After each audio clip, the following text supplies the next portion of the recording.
Who is Jesus in LDM? What's his role? What story is being told? How significant is he in LDM? So we'll start with him being invoked and everything.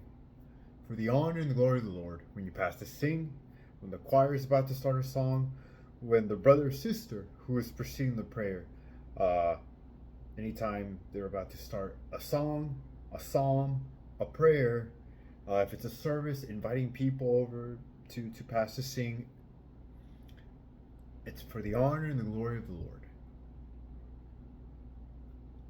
Let this be in the name of Jesus Christ. Those are the phrases heard a lot. You hear it also when people are baptized. Uh, so they're renowned ceremonies and these big important ceremonies within Lldm. Apart from baptisms, there's also weddings. They're all invoked using the name of Jesus Christ. So his signature is there. It's there's church every day, 3 prayers a day, and his name is invoked. Okay. The event of the Holy Supper, that's done what? Once. A couple last years has been done twice a year, uh, where people from around the world, depending, I know they used to do it a lot in August in the gatherings in GDL in the beautiful province. I think, and I believe that's changed lately. But even during those times, um, the ceremony of the Holy Supper was a days of commemorating the death of Jesus Christ and the resurrection. But there's something that is missing. What is part of the canon of human history in Lldm, that gap of 1900 years from the last apostle, the Apostle John, to the first apostle, Aaron, according to Lldm, is that church, and they use a part of the scripture of found in the book of Revelations, how it was this lady flown all the way across the globe to a desert. And the church likes to refer that as the lady, as the church of Jesus Christ, hidden away, put away, until called once again, which was a 6th of April, 1926. So those 1900 years of the impact of Jesus Christ, it means nothing to Lldm. Look, even the role of Jesus Christ, he's seen not even divine. He's not seen as divine. He's not seen as semi-divine,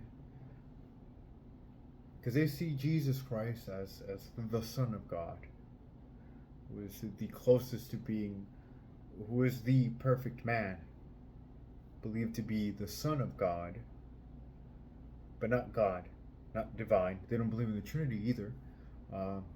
Main thing is because it's not found in the Bible. That's their argument. Okay, cool. That's fine. We could set that aside. But the most significant part about this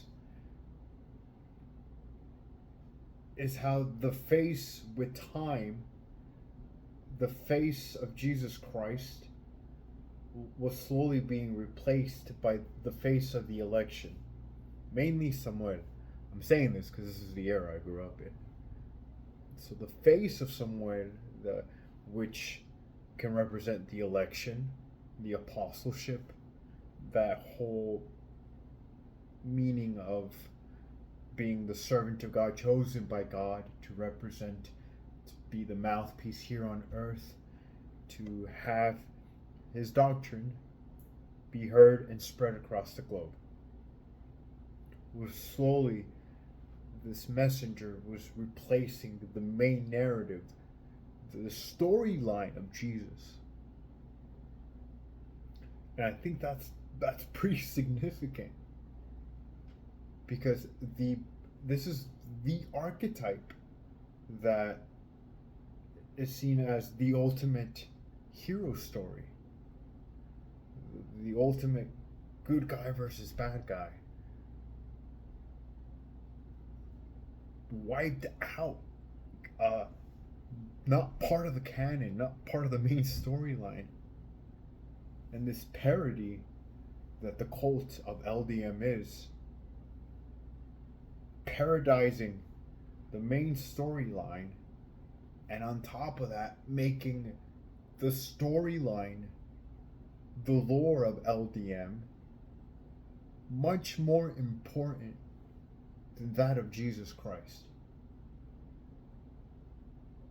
It's no wonder a lot of people think that we're a little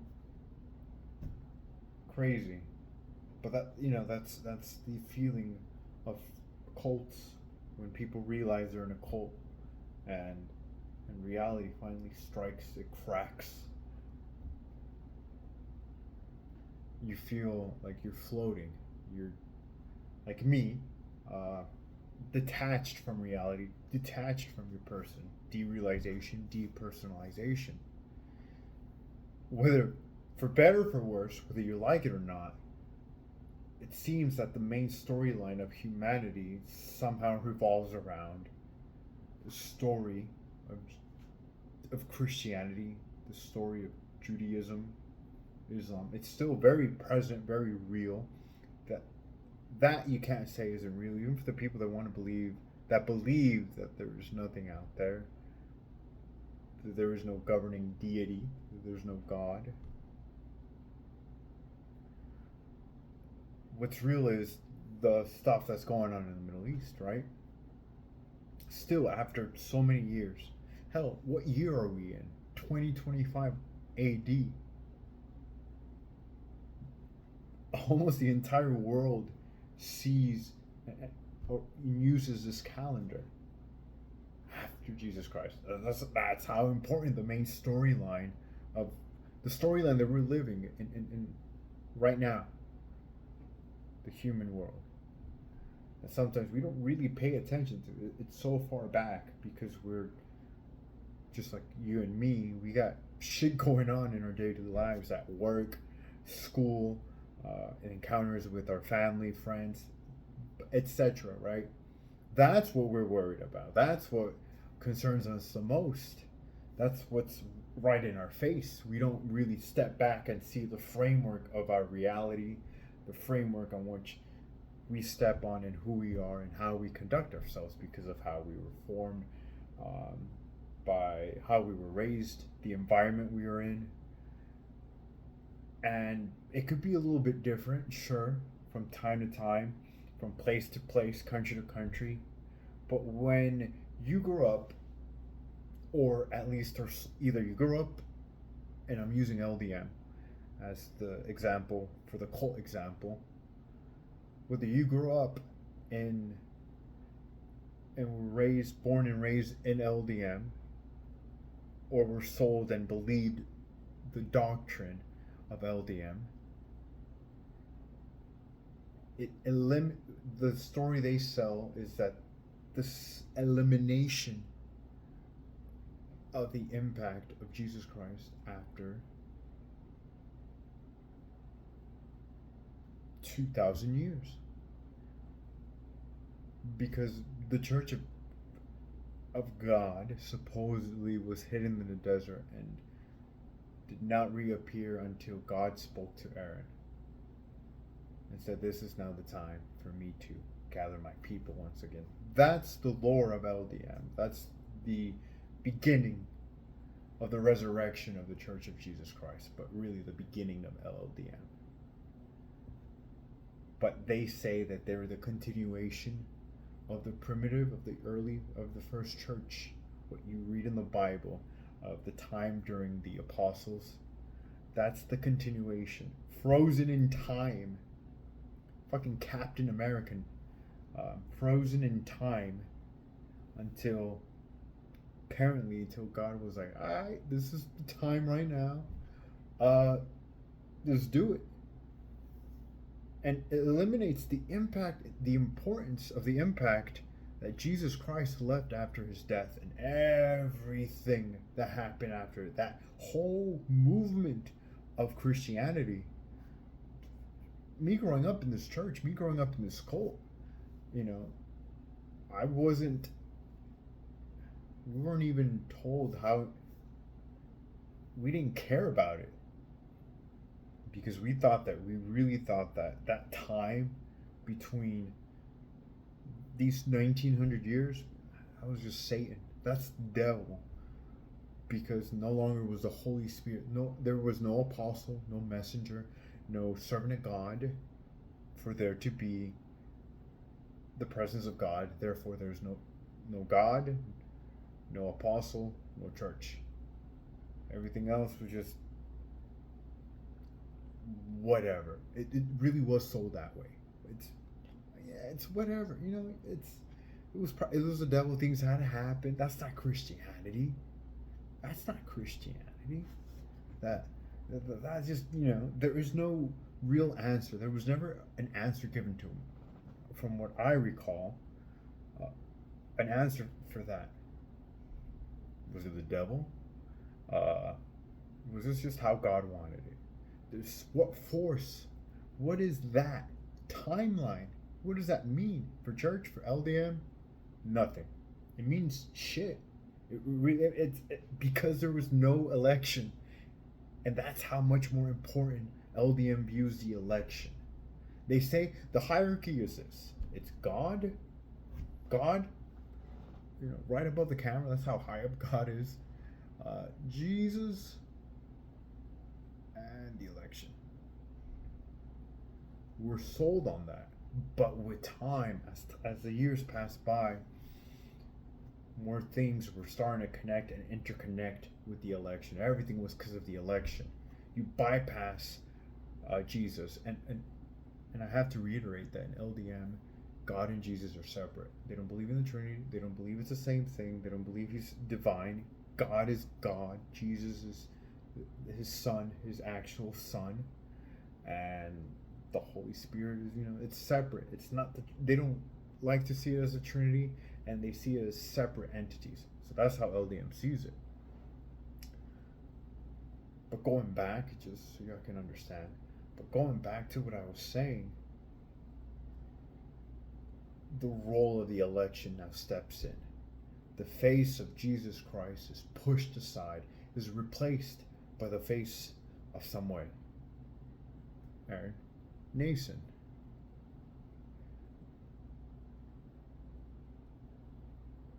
And it's now easy for people to swallow that, okay, in order for me to believe and be saved, there needs to be an apostle. Therefore, after the apostle John, all the way till the apostle Aaron, there was no salvation. People who died went to hell. Or if not, you know, it's up to God. It was nothing's told about us during that gap. So, and this is where I start asking myself these questions. So, what does that leave for me? Because we felt, you know, you're part of a community. You grew up, you believe the Lord, you believe everything, and then once that reality cracks, once that bubble cracks, you can't see it the same way, but you can't really figure it out. You can't really think what it is. But that's how much they shoved our face into it. And for me, I grew up in it, so it's a little different from someone who was sold on the idea that, you know, who eventually was like, you know what, yeah, that makes sense. I was born into it, so it's a little different.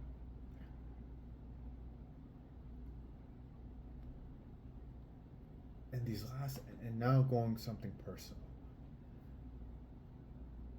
You know, after I left LDM, I was, and I've said it a couple times,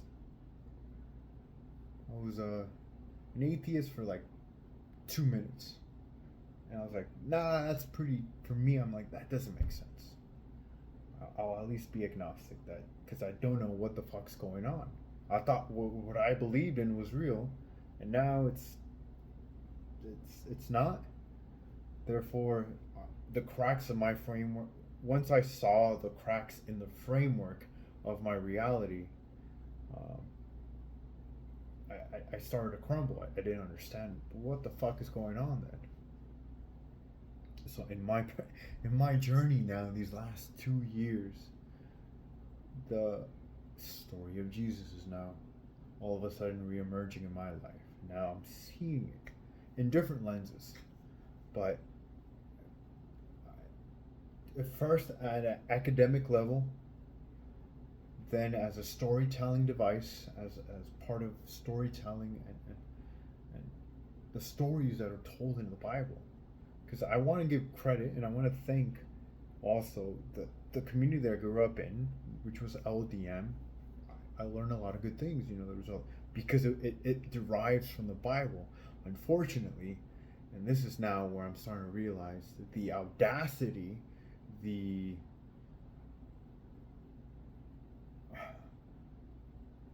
maybe evil. I'm still not sure, but maybe to that degree of having to replace the significance of Jesus Christ, putting it to the side. And even though you can claim that it's God, Jesus, and the election in that order of importance, the reality is that everything always connected to the election, and it should have been to God. And it was like, yeah, it is to God, but come on, man, you're here because now on earth there's the apostle. Here on earth there is the election. So because there's now a face, you can't see God, and we know that the Son of God isn't God, but He is the mouthpiece of God. Therefore, who's the best person? Who's the best thing that you can offer something to, if not, oh well, then the dude that represents God. All right, so then all that power gets into the head of this one individual because he's not guided by you, because that's the framework that's been replaced. That's it's a parody. It's a parody of what's real. It's a parody of the world. It's the parody. It's replacing the hero story with this. All of a sudden, this guy that can do anything. We're told that can uses the same quote unquote powers that Jesus has, that the apostles had in the Bible, that the servants of God had in the Old Testament, and because now we see someone in person,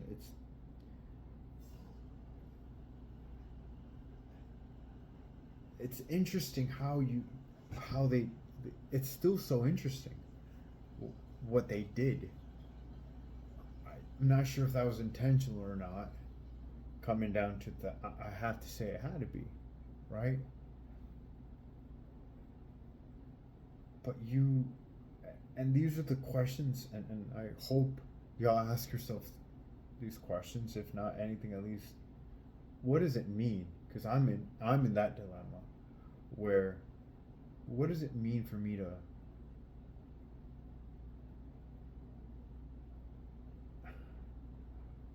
not know what 2,000 years worth of history means to me, where the impact of Christianity, those that believed in this movement, I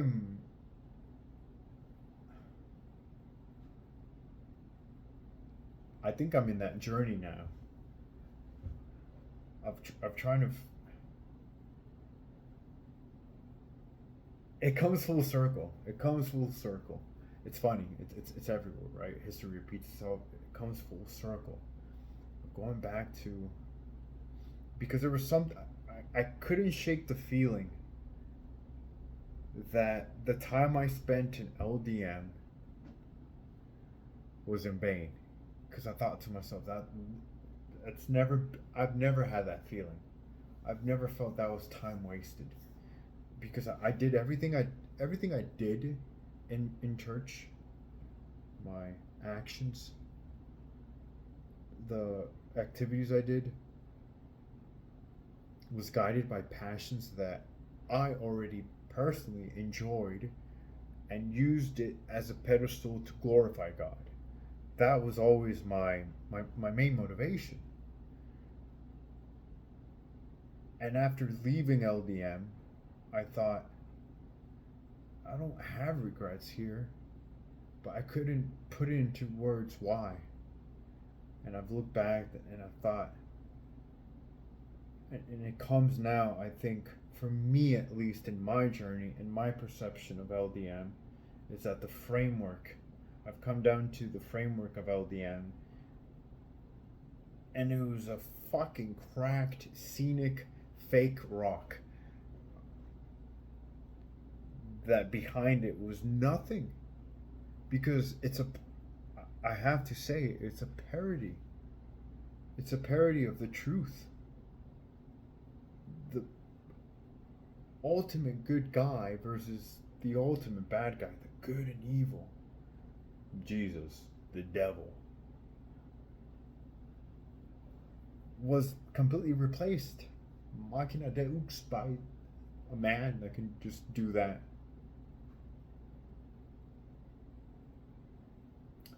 So,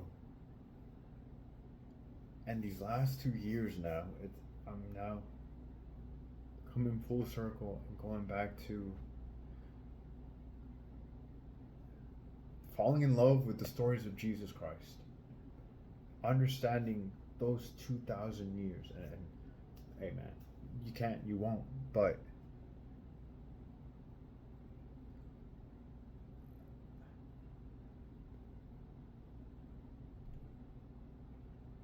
for the people that feel like they wasted their time, people that feel like, even for me, when I used to, I'm in that journey, and it seems like I am starting. It feels like I'm walking towards God, accepting, walking towards Jesus.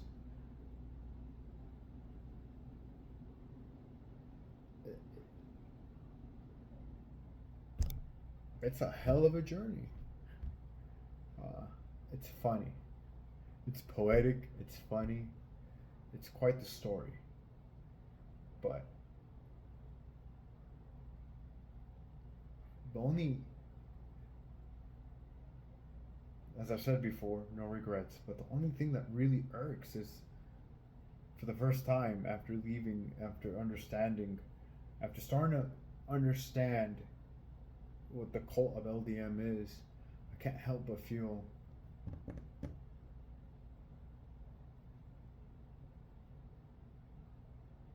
I'm trying to find the words. I'm not sure if anger, it might be close to that, but how dare you, LDM, replace this story? You fucked up with the storyline. Like, it's the audacity. Like, how the audacity to replace that completely. That's fucking nuts.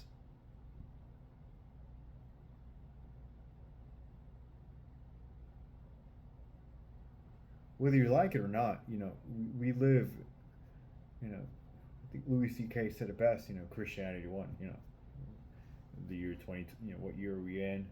You just go with the role. That's even him as a, I guess you can describe him as a, a lot of people, or Christian cultures, we're social Christians. I think that's the term. We celebrate Christmas, whether you believe in Christianity or not. You're part of that culture. You're part of the year of 2025. It's that significant of Christianity, and it's nuts to believe that LDM is like, nah. It's really from 1926 to right now because of Aaron, somewhere in the nations, because of the election, man. It's like being told that 2,000 years was, it's nothing. It was just, you were frozen. You're Captain America put in, you know, frozen for 1900 years. I'm still trying to grasp and understand that. But, that's that's what's been in my head these last 2 years. That's what I've been thinking. I'm like, there was something because to this day, I have one really good memory where I really felt God. I really felt moved by Him, and I was in church, and I've had to dissect, and I've had to ask myself, what was that? And a part of me was a little afraid. I'm like, oh man, what if it was? What if Lldm is true? But thank God, no. But also, seeing how I'm like, no, there's something. Still kept, still digging, and I think it's that. So, I don't know. What do y'all think? I'm curious. Um, I'm also, I mean, I'm the one kind of putting out my story, my thoughts of this whole situation still every now and then. Uh, but I don't know about y'all, but I'm still trying to figure out how to move. I'm a guy that needs to understand my framework, who I am first before I can proceed and continue. And I've just been trying to, I've been diving back really far and trying to figure out what the fuck is going on. Who am I? And what does this all mean? And it's been now I find it very funny. I find it very ironic. I find it very beautiful. I find it very scary, very magical. Going back to the story of Jesus and discovering Him. That's where it's leading me to. And as many questions, as many concerns I may have, I think for the first time in a very long time, there's some sense of security. Um, an anchor, a rock. Um, and it was there all along. It was there all fucking the entire time. But, that's how strong, and and I think that's where I'm heading to, is Christianity, back to God. Um, Also accepting the good. I'm also seeing the evil and accepting that because it's out there. Also seeing how much of a trickster the devil is too. To be able to sell a story like that, because it's the church is over 1 million. What is it? I don't believe it's 5 million members, but I'm gonna go with 1 million members. That's a good 1.5 million members around the world that believe this story, and it's just one cult out of God knows how many. Um, but this journey has just it's just going back, and it was just right there, hiding in plain sight. It's been hiding in plain sight, and the frustration because it's like, okay, from you go from one side to the complete opposite. I'm like, oh well, then if this was wrong, then surely this must be right, you know. But again, when you live in a parody, everything is black and white. You don't. That's the story how they sell it. This is what it is. This is what it's not. You're either saved with us or you're not saved and you're going to hell. It's very black and white. Um, but that's all it is. It's a parody. It can't compete with the the true, genuine story. It can't compete with the archetype that after 2,000 years, whether you like it or not, the Bible being the number one best selling book in the whole world, it means numbers mean something. When we talk about soccer, when we talk about, I'm using soccer as an example, we think about the accomplishments that certain individuals, and we bring out trophy counts, we bring out record scoring abilities, assists, however you want to name it in sports and anything else. You bring these numbers up because statistics don't lie, and statistics don't lie. It's the best-selling book. It's the best. It's that story. That's how significant that story is, and how much of that is missing. And the whole, it feels like the world is missing that. But in my life, in my perspective, in our situation of LDM, it's a lot. It's a lot more than I thought was missing. It's at least canonically 1900 years of Jesus Christ that we're missing. That was just pushed aside. That's big. That's humongous. That story, that importance. Because there's something, if I'm being honest, there's something more beautiful, something more scarier too, but more beautiful. The world is a much bigger place. It's a much more complicated thing. But at the same time, it's also it's a symbol too. It's an oxymoron. It's very very confusing. But it's that security once again that feels like, oh, it was like, I know I felt God there. And it wasn't because of the election. It was something, it's something bigger, something stronger, something more significant. That's still, but they want to erase that. Every time they bring up their competition, it's always Catholicism. It's always the cross. It's always tradition. It's always like, we don't do things in tradition. Even though it is a very traditional way of thinking and doing things. It's the doctrine of the church itself. It's been labeled that way. They don't like to even accept the rules of tradition. That's why they always bring up Catholicism. It's always why they like saying, we don't do things out of tradition. We do things out of faith. And the answer is there on how they manipulate people is because faith is emotion. It's an emotion. It's how you feel. And if you feel like the servant of God, if you feel like Samuel Nason is a guy that can lift you up, then that's going to trump everything else. And that's where you got to be careful with charismatic people. You got to be careful with those people because it's not truth that's guiding them. It's whatever lies in their fucking heart. Their needs, their desires. That's what moves. The relationship between what I'm starting to believe, what I'm still at this point, I'm only regurgitating what I'm listening, and it feels like I might one day get there. But it's a true love story of God and the world, Jesus. And the one that we grew up in LDM was a toxic relationship, a very parasitic relationship, and I think fortunately it's just that it's just like, well, just it's easier said than done, right? Replace the face back again, take away the election, and put Jesus Christ, God up there.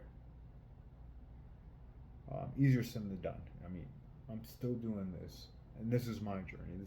These are my thoughts. These are my feelings. This is what I think. I'm curious what y'all think. How do y'all feel about this? At least think on what it did to our psyche. What did that do? Imagine, for you Dragon Ball Z fans, imagine that the main storyline was GT and everything else was not canon. It was just it's like, yeah, that didn't happen. The main writer didn't do that. Yeah, it's horrible writing. It's terrible writing. It's terrible writing. But we grew up. But charisma, feelings, emotions. It all goes together. It sells. It sells. And really, it just imitates the real thing. It wants to imitate the real thing. It wants to be genuine. It tries to be, but it's not. You can't. Oddly enough, you can't fake it. And it'll only last so long. And it'll just crumble and become something else, and now it becomes a different toxic relationship. Blah blah blah. But behind all that,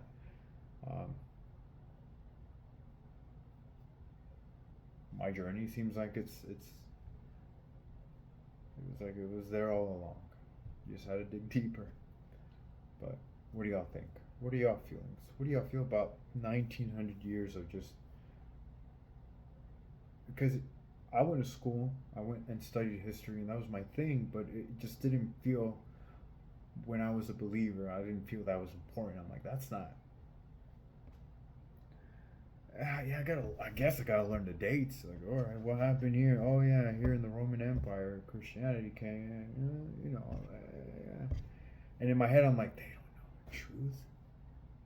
This is, they don't know that there was an apostle here. That was my way of thinking. They don't. How the? I'm thinking like, how the fuck did I?